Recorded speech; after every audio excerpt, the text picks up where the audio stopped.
सुप्रभात बच्चों।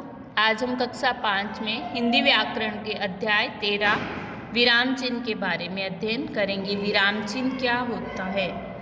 जैसे ये जो चित्र दिए गए हैं, इस चित्रों के माध्यम से हम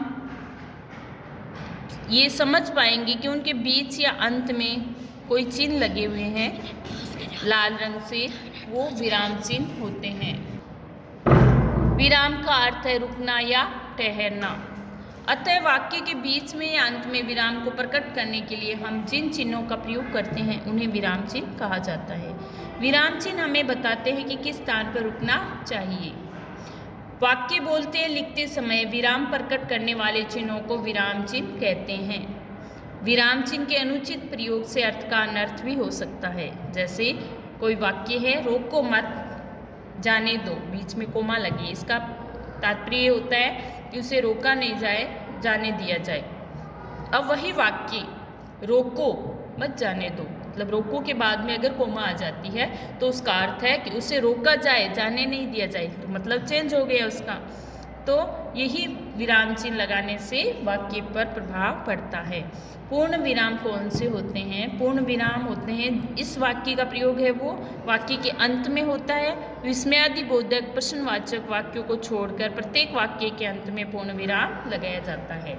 अल्प विराम ये कोमा है। जब वाक्य के बीच में वाक्य का अर्थ स्पष्ट करते हैं तो वाक्य में थोड़ा रुकना आवश्यक होता है, वहाँ अल्प विराम का प्रयोग किया जाता है।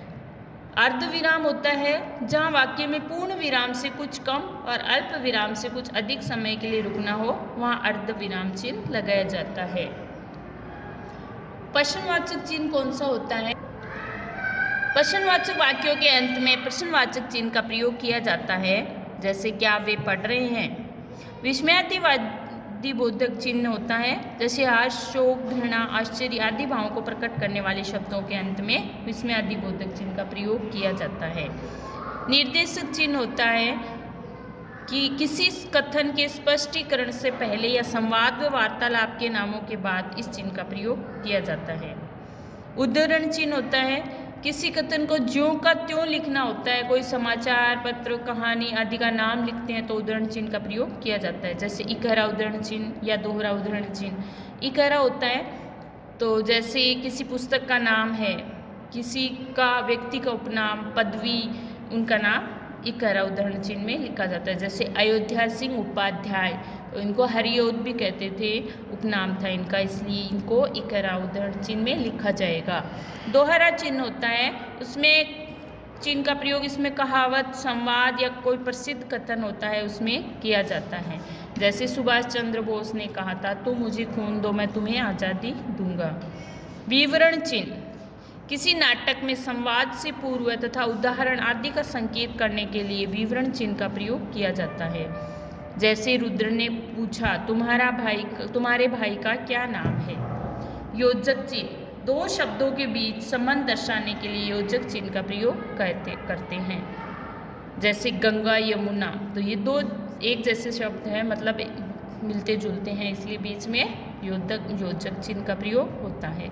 कोष्टक चिन्ह किसी शब्द के अर्थ को और अधिक स्पष्ट करने अथवा क्रम सूचक अंकों को दर्शाने के लिए कोष्टक चिन्ह का प्रयोग किया जाता है। जैसे दादाजी मतलब हंसकर कहते हैं, तो इसको कोष्टक में लिखा गया है।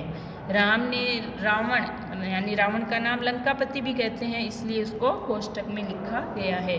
तो ये सारे हमने जो चिन्हों के बारे में पढ़ा, इनको आप याद करना और फिर से पढ़ना। धन्यवाद।